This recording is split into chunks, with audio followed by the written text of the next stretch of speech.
RTI International Justice Practice Area presents Just Science.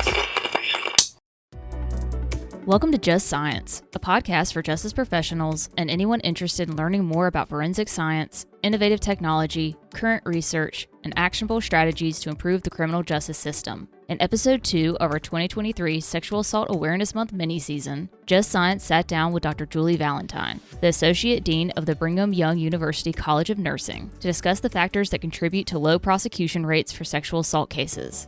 In our last episode, Dr. Valentine highlighted the importance of sexual assault kit submission and DNA evidence as the groundwork for prosecution in sexual assault cases. Despite national efforts to improve the submission rate of sexual assault kits for forensic testing and to support the investigation of sexual assault cases, Dr. Valentine's research indicates that prosecution rates for sexual assault cases remain low.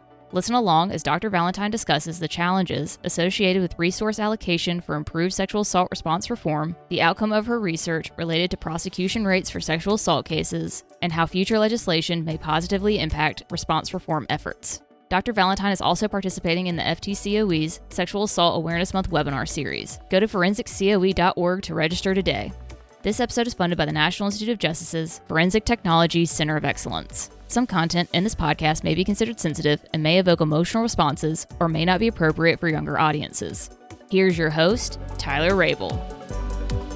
Hello and welcome to Just Science. I'm your host, Tyler Rabel with the Forensic Technology Center of Excellence, a program of the National Institute of Justice. April is Sexual Assault Awareness Month, and in honor of this month, we're spending time with experts in the field to discuss emerging topics in the arena of sexual assault response reform.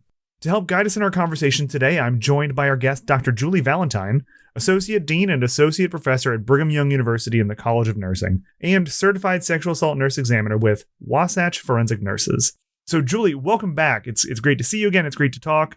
I'm really looking forward to picking up kind of where we left off. Oh, thank you so much for having me back. There's so much to discuss and so much to do in this area. There absolutely is. So last week, we started off with a brief discussion about your roles as an academic, a researcher, and a practicing sexual assault nurse examiner. So I'd like to shift gears a little bit and talk about how your work impacts prosecution. Can you give us a brief overview before we really dive into today? When we look at why we do research, anytime you do research, you have to say, so what and now what? What do I do with this? And my feeling is that I do my research regarding sexual assault specifically to do a couple of things. One, to impact practice, because if you impact practice, you improve care to survivors. And I'm talking multidisciplinary practice, law enforcement, victim advocates, forensic scientists, so the sexual assault nurse examiners across the board. But then the next is also impact policy, legislation. We get so far when we impact practice, where we really make substantial gains is when we impact policy and when we push to have evidence-based policy. I love that. I especially like the concept of so what, now what, right? Because research, especially research like this, shouldn't happen in a vacuum. So as one of the premier researchers working at this intersection between forensic DNA and sexual assault kits, would you agree that there have been many changes associated with submitting and testing the sexual assault kits? What's your perspective? Oh, I believe, and I think that most would agree with me, that this is one of the areas that we have made the most progress in. And specifically, I'm talking about improving the submission rates of sexual assault kits and moving all sexual assault kits to have analysis. We have a number of programs that have helped with this process. One is the SAKI program, Sexual Assault Kit Initiative Program, which has helped to fund a lot of these changes. The other is the DANI grants, which has really helped to fund for payment of previously unsubmitted kits. And also we have Joyful Heart Foundation, as well as FTCOE, National Institute of Justice, RTI, tons of different researchers that have all really come together, and media and the general public, to push for submission and testing of all sexual assault kits. I know in Utah, this was one of my earlier research studies. This was back in 2011. No one was really looking at, so how many of these collected sexual assault kits are actually submitted to Crime Lab? We weren't tracking that information at all. And I will say that most states weren't tracking this information. And I did a pilot study and found that out of 988 kits that were collected in a certain time period, only 20% were submitted. We then expanded that study to look at most of the state. We found that only 36 were submitted. And we found that the primary reason for this low submission and the differences between jurisdictions were subjective findings or implicit and explicit biases.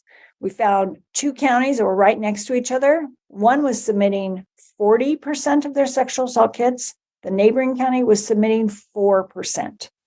So we focused our research efforts on how many of the sexual assault kits are getting submitted and what are the predictors of kit submission. And that's when we exposed the many biases. That research study had a lot of media attention, as other research studies on this topic of sexual assault kit submission did, and led to legislative changes. In 2017, Representative Angela Romero in Utah sponsored House Bill 200, which mandates the submission and testing of all sexual assault kits. So we have gone from statewide of 38% being submitted to about 98 to 99% of sexual assault kits submitted. So we found a huge impact from research on policy. And this is not just in Utah, but across the country. Julie, I think those numbers are really interesting. I'm curious about these neighboring counties that had 36% differences in submission rates. In this research, were there any standout factors that seemed to have an impact on submission and testing rate? Was it strictly legislation based, or were there other factors involved that had an impact? There were definitely other factors involved. Some jurisdictions really had the belief that it's going to cost money to submit these kits. It doesn't cost law enforcement any money, but really held back on submitting kits because of false assumptions or narrative that really did not hold true. Quite honestly, I'm gonna dive into this a little bit more later, but I'm gonna just throw it out there right now. You know, the number one rape myth is that there are a lot of false reports in sexual assault cases. And unfortunately, believing that myth permeates every aspect of when we are trying to make changes and decrease sexual violence. And so certainly that played a factor. We found that outside of site and jurisdiction, the next factor is if it was individuals with male genitalia victim, they were more likely to submit the kit than those with female genitalia. That article was published in 2016 in Journal of Interpersonal Violence. So, Julie, we have everybody coming together to work on this national issue. So why are these changes, and including the legislation related to submission and testing of the kits, why are these changes so important in the grand scheme? The legislative changes related to sexual assault kits are a start. There's a lot more to do, but it acknowledges that testing sexual assault kits is using science to establish justice. When I talk about justice, and we talked about this in the last episode, we're not just talking about justice for the victim, we are talking about overall justice. And I shared that we have a large database of sexual assault kits and the findings from those. And we have found that about 2% of the DNA analysis findings actually exclude a suspect in which we had a standard or a DNA sample from that suspect. So testing sexual assault kits truly is for our entire society. This is acknowledging that we can use science to make safer and healthier communities by testing the sexual assault kits And then here's the kicker, then using those findings to help us improve our criminal justice system response. I think that's incredible because it takes a very holistic approach to addressing the core problem. In your experience as a researcher, do you feel that we've made similar changes to positively impact the actual case investigation, not necessarily just the submission and testing and analysis of a kit, but the case investigation itself? So our research, what we have found is that, we have this huge upward curve of sexual assault kit submission and testing from 36% up to 99%. We have done research on the prosecution outcomes in sexual assault cases over that same time period that we completely changed and escalated the submission of these kits. And we have found very minimal change in the actual criminal justice system outcome, meaning cases that are prosecuted. There is a researcher at Arizona State University. As soon as I saw the title of her article, I knew I would love this article. And it's Dr. Cassia Spahn. And she said the title of the article is Sexual Assault Case Processing. The more things change, the more they stay the same. And sadly, we are seeing that in many degrees. We have made in Utah, I have used the National Institute of Justice Sexual Assault Nurse Examiner Practitioner Toolkit, long name, but really a pretty simple statistical package that was developed by Dr. Rebecca Campbell at Michigan State University and colleagues, and is available through the National Institute of Justice. I highly recommend that communities all over use this toolkit to look at their criminal case outcomes. But we found that with so much attention and money and media attention and policy changes, legislation that has driven this increase in sexual assault kit submission, our policy changes and our money and our attention on the criminal justice system response has been pretty minimal. So we not only are seeing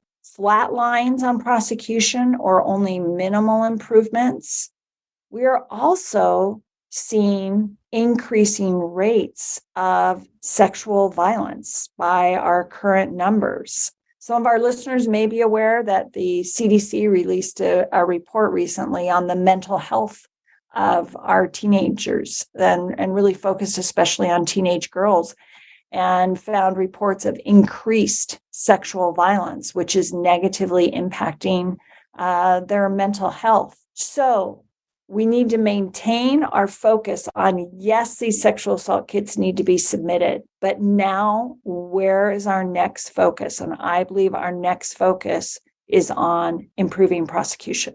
Julie, there's an incredible amount of content to unpack here. First and foremost, I want to give a shout out once again to this NIJ document, this guide. We'll post a link on the landing page for this episode. So it's great to hear that it's being utilized so effectively. And I think what I'm wrestling with is kind of the counterintuitive nature of the way things are progressing. So we have all this positive change in terms of supporting victims. On a previous episode of the show, we've spoken to members of law enforcement about, trauma-informed, victim-centered interviewing and making sure that we take care of survivors. We've spoken to survivors. Between that and your work with increasing the amount of submission rates, and there just seems like there are all of these positive things happening. And it seems counterintuitive then that we wouldn't see an increase in the prosecution rate. What I really am interested in hearing more about is, do you have any insight as to why they're not increasing? Well, of course, I'm going to share my ideas. And I just want to acknowledge up front, these are, my own, not NIJ's or FTCOE's or anyone else, but they are grounded in our research findings. And I'll share a bit more about our research findings in a bit as well. We have made substantial gains, and I think understanding of the importance of trauma-informed investigations. And for those who may not be aware of that, that is providing education to law enforcement about the impact of trauma, in this case specifically sexual assault trauma, on victims' behaviors, actions, and words. That rather than looking at victims' behavior, actions, and words as possibly lying or making things up, they realize that this difficulty describing a linear path of what happened to them or being able to clearly state what happened to them is actually a sign of trauma. And then how do you approach someone who has been impacted by this trauma to interview them? Law enforcement, most of their interview techniques are based on interviewing suspects. So how do you switch gears? So we know that we have some really excellent protocols. Some of the challenges, and this is based in our community, what we've seen is although we have these really excellent protocols, we have seen a lot of turnover in law enforcement. So we may look at an agency and say, well, this agency got training in trauma-informed investigation 2 years ago. But then when you actually do a deeper dive, maybe those detectives are all new that are working in SVU and have not gotten that same level of training. This isn't a one and done. We mark a checklist. That organization has received training. That's not how this works.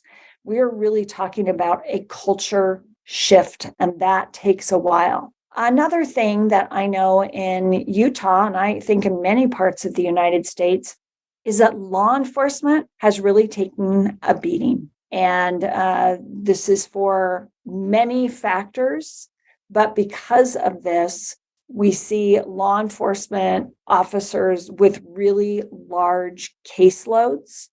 And I think we can all relate to this, right? Even if you are a waitstaff at a restaurant, right? If you have 20 tables you're waiting on, and one of the tables you're taking so long they get up and leave, you might think, oh, well, that reduces my workload, right? I don't have to wait on that table anymore.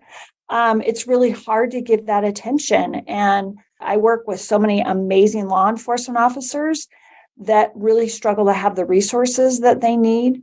And so when you don't have those resources and you have this heavy caseload, it's difficult to follow up with all of them and then to get that additional training. So part of it is built into law enforcement investigation. Another aspect is we've done a lot of focus about trauma-informed training with law enforcement, not as much as trauma-informed training with prosecutors' offices. So that's another aspect that needs to be addressed. I'm really interested in unpacking a little bit this point you highlighted that I'm kind of referring to as training versus like an integration into the culture. I've had some excellent conversations with members of law enforcement who have mentioned that the best way that they've been able to introduce this victim-centered approach is by repeated exposure and using mentorship. Having a more senior investigator taking the junior investigators out and showing them how it's done and then kind of reversing the role and letting them lead. Do you think then that instead of, if jurisdiction X had the training in 2018, would it be better suited as kind of an onboarding package in the same way that they would discuss different traditional protocols within their jurisdiction? I think that's an excellent idea, Tyler. We just always have to go back to, well, what are the resources that agency has, right? Some agencies may have resources to do that, but that does take money and it does take time. So how do we create these culture shifts in those agencies also that don't have the money or the time? I'm going to throw out a couple research numbers that we found in Utah. So I implemented in the largest county in Utah, Salt Lake County, and this is a published study, the National Institute of Justice toolkit that I referenced earlier. And this was only looking at cases where the victim had a fully collected sexual assault kit. The victim said, I want to prosecute my case. I want to talk to law enforcement. And the victim was 18 years or older. And we found, again, fully collected sexual assault kit. They wanted to prosecute their case. We found that 6% of those cases were prosecuted. 6%. One of the first numbers that we collected, though, was how many of the cases did law enforcement screen with the prosecutor's office? Because then we get an idea of how many of these cases they just stopped at law enforcement. And so this was back in 2013, and we were looking at cases from 2003 to 2011. And we found that law enforcement screened a little over a third, 34% of the cases. Well, we did a lot of focus on investigation, trauma-informed investigation, and the importance of involving prosecution earlier and screening cases, et cetera. And I work with a lot of wonderful detectives, SVU detectives, and they'd say, we're screening all of our cases now with the prosecutor's office. Well, then I redid this study, and this was a couple of years ago. We're sending this in for publication now, and found that we went from 34% screened with the prosecutors to 35%. It's all in how you define all. They were screening all the cases that they felt should be screened, but the majority of those cases were still being dismissed. When I then met with these detectives to talk about these findings and these police chiefs, a lot of it boiled down to resources. And that's when I really thought, and I haven't done research specifically on the resources, but I identified that that really is a substantial factor. If we want to reduce sexual violence, we need to improve our criminal case outcome. To improve our criminal case outcomes, we need to make sure that we have resources for law enforcement and prosecutors' offices, and that we have policies within those agencies that support trauma-informed principles. Because if we have policies, hopefully then those funds will be matching. And I think then we will start to see a shift in the law enforcement agency's ability to respond. I want to talk more about the findings of this study. And I think it's time we transition to research here. So in this study and other research that you've conducted in this kind of arena, what else have you found kind of associates or has an impact on the prosecution rates aside from resource availability? I'd love to shift into research. This is what adds the bounce to my step, right? Love to talk about research. So specifically what we found in our study, now again, this is a retrospective study, and we followed the toolkit to the T, which again, I highly recommend jurisdictions do this. Unfortunately, the way that law enforcement agencies track data, they rarely, I don't know of any that would follow a case from the time it is reported. Rather, they follow a case from when they have charges filed or launch an investigation. So I'm going to compare this. I'm a nurse. If someone walks into a health clinic and has a sore throat, they're immediately coded. They have a sore throat. And so you can run statistics and say, what's the percentage of patients that we came in for with a sore throat? But law enforcement tracking is different. And that's why this toolkit is very helpful. And maybe things will change with law enforcement, but generally in law enforcement, if we ask, what are your numbers of how many people reported a sexual assault case to you? For many agencies, that is difficult to get that number. What they can do is how many had charges, how many were screened with the prosecutor, those things. But the overall number is tough. Okay, so now I'm going to jump into what we found. We were able to look at those cases that were prosecuted and look at those variables that impacted the prosecution. And we found several variables that were helpful in being associated with prosecution. We then did a statistical analysis to look at, all right, do we have some variables that are much more important and actually can predict prosecution? And so we had this random sample from these two largest counties in Utah. And we found when we combined those two counties, we actually only had one variable that predicted if a case was prosecuted.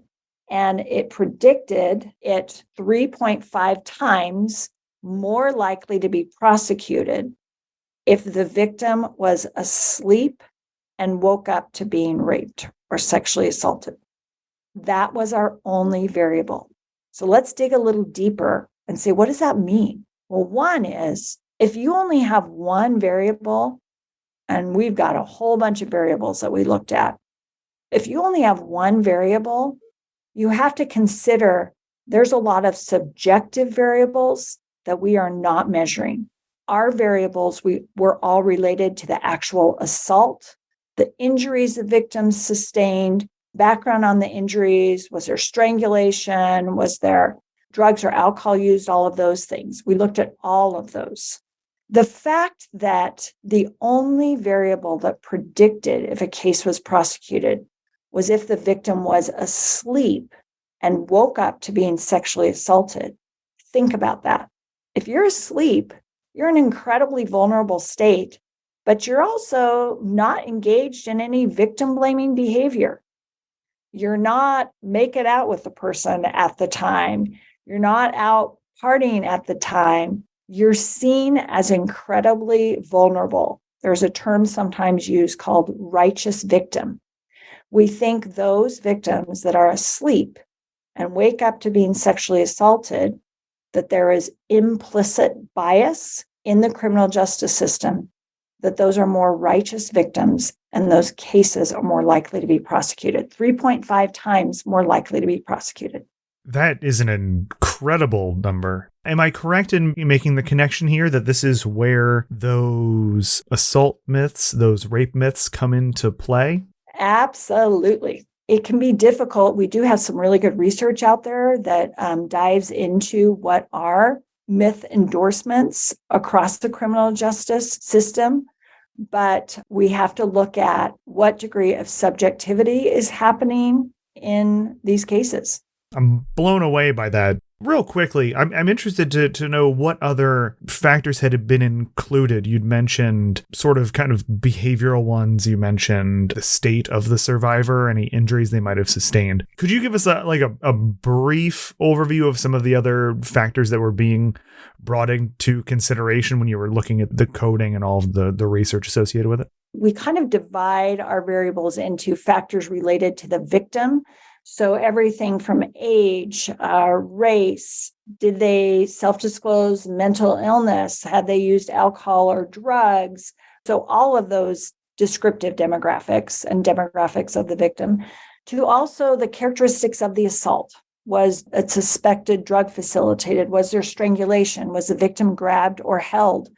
How many injuries did the victim sustain? Now, I will say in this data set, that 70% of the victims had documented non-anogenital injuries and 48% had documented anogenital injuries. Between those two counties in this newer study, we went from 6% in the largest county in Utah to 8%. We did make improvements. And again, I'll go back to, we didn't make improvements with how many cases were screened with the prosecutor's office.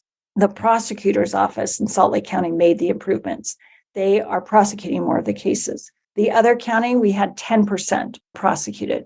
But I'll go back to, this is about 18% of the victims were strangled. 70% had non-anogenital injuries. A little less than 50% had anogenital injuries. They all had a fully collected sexual assault kit. They all said they wanted to prosecute. And between 8 to 10% were prosecuted. If that doesn't spell out that we have a lot of work to do, I don't know what other numbers would. And it's not just on education and training and setting up institutional policies. Now we need to look at what legislative policies can we impact to improve prosecution rates. Julie, I'm wrestling and kind of digesting all of these numbers. And I think that, as you put it, it does highlight, the amount of work left to be done. And, seeing improvement in any capacity is positive. Baby steps are still steps in the right direction. Before we go on, I'm very curious to know about the actual data collection process. So how do you go about researching something as kind of, nebulous as a prosecution rate? This is where the power of the NIJ statistical toolkit comes in. Even if someone is not a researcher, I promise you every jurisdiction could utilize this toolkit. It walks those who implement the toolkit. It has a step-by-step process. I actually had to approach it in two different ways for the counties that I did this with. I had institutional review board through my university and also through a healthcare institution where I collected some of the data. I had an MOU in one county with the prosecutor's office.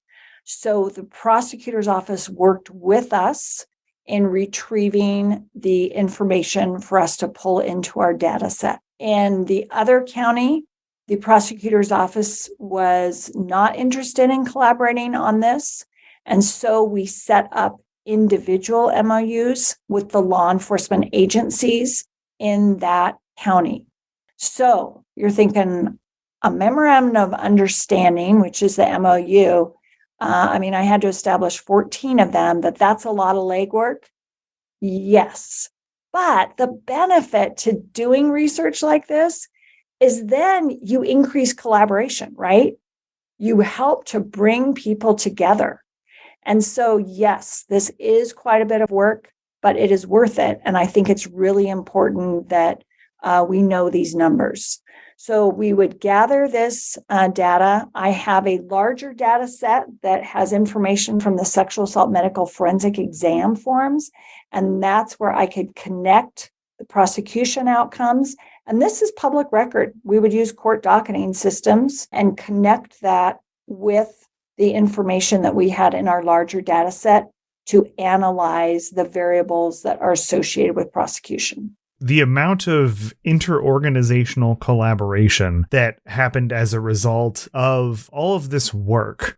And this is, to be frank, kind of a Herculean effort, right? This was a lot to get done. What drew you to the topic of prosecution rates in the first place? Well, as a forensic nurse, you see patient after patient. I see individuals whose lives are shattered. I see individuals as my patients that I worry their lives will never be the same. And as a nurse, a forensic nurse specifically, we generally only see a patient for that limited time where we do an examination after a sexual assault. So you think, what has happened to my patients? And that's what drew me to this research. I wanted to look at what is happening with these kits, all this evidence we collect, but then what is happening with our patients in terms of what's happening with these cases.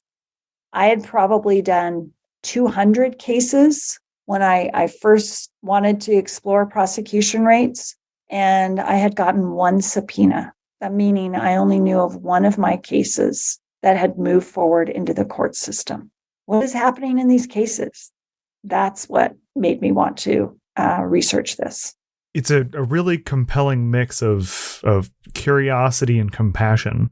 And Julie, you'd mentioned a little bit ago, and it kind of stuck out in my mind that one of the things that maybe needs to improve or to be done yet is affecting a proper legislation. So from following your work, I know that you've written and you've been a part of several legislative bills. So can you tell us a little bit about that experience and maybe what you've learned about the impact of legislation on sexual assault response reform?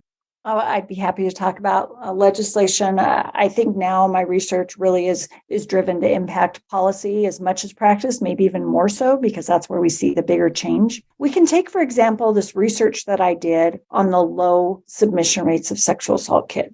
If we had not had that research, one, that really was the foundation that I used to write the SACI and the Danny grants with colleagues. But two, we had a media attention about, hey, all these sexual assault kits are getting collected and then not submitted. So we had evidence to show our low submission rates that then informed writing that legislation and passing that legislation. So that was highly successful. I have also been involved in legislation that has not been highly successful. And that's what I'm going to talk about next. And that is legislation to impact prosecution. So I have worked with a great attorney and a law professor, Paul Cassell, in Utah, and he's well known in this field. And in Utah, as in other states, we have forcible rape, and it still is called forcible rape in Utah, is a felony 1. And then when you have to look at what is the bar to be able to convict someone of that felony 1 count. And in our state, one of those, a biggie, is to show lack of consent, meaning that they said no or indicated by actions no. Well, I'm going to circle back to when we talked about education, about trauma-informed investigation. What we know from trauma is that many victims of sexual assault have a freezing effect. That effect means, and I think this goes back, I have a lot of other studies where I've got more info on this, but that effect means that they may be unable to speak, to say no. They may have so much fear about what's going to happen next that at a certain point, they try to struggle to get away, but then they freeze, they shut down. And so we have cases, generally in sexual assault cases, there's just 2 people there, where it's really difficult to prove that they said no. So what we have proposed 3 years in a row, we took a break this year, but it's actually legislation from Wisconsin, and it's affirmative consent legislation. Wisconsin has had this in the books for more than 2 decades, and it has worked incredibly well there, where you have felony 1, forcible rape. The next step that we have in Utah right now is misdemeanor sexual battery. Well, more than a third of the sexual battery cases are actually pleas from felony 1. So you go from felony 1 to a misdemeanor. The challenge is that misdemeanors, they don't go into CODIS. They don't go into any kind of sexual offender database. And really, it's not much punishment at all to have a misdemeanor. What we have proposed is that we have a felony 3, which is sexual penetration without consent. Our prosecutors and our law enforcement across the state have all been on board with this. We feel that that would allow us to prosecute many more cases. And there's a benefit to prosecuting, not just for the victim, but also for an offender, because if you prosecute, then they get mandated therapy, right? We identify this is an offender, and therapy is very effective. There's a misbelief out there that it's not. It is in sexual assault cases. And so you get that offender. So the overall impact would be, 1, you identify and prosecute more offenders. You will then have healthier and safer communities. So we have tried to pass this 3 times. We're going to be back at it again because we really believe that this is where we need to go. Every state needs to look at what is our legislation regarding how does that impact the prosecution rates of sexual assault cases, and what can we do to decrease sexual violence through policy in our state. Julie, there's so much about this progression that I find inspiring. Over this time, do you feel as though your primary objectives have changed as, in regard to what impact you hope to have in the field? In about 2007, my professional goal became to decrease sexual violence. That has been my North Star. It's what guides me when I take care of patients. I think about, we know that when someone's been sexually assaulted once, they're higher vulnerability for being sexually assaulted again. So it impacts my care of my patients. It impacts my research and what I devote myself to in research, and then impacts how do we take this research, going back to the so what and now what, and making sure it matters. Saying now what, because I don't know if I'm going to reach my goal of decreasing sexual violence, but I'm going to continue to try to reach this goal.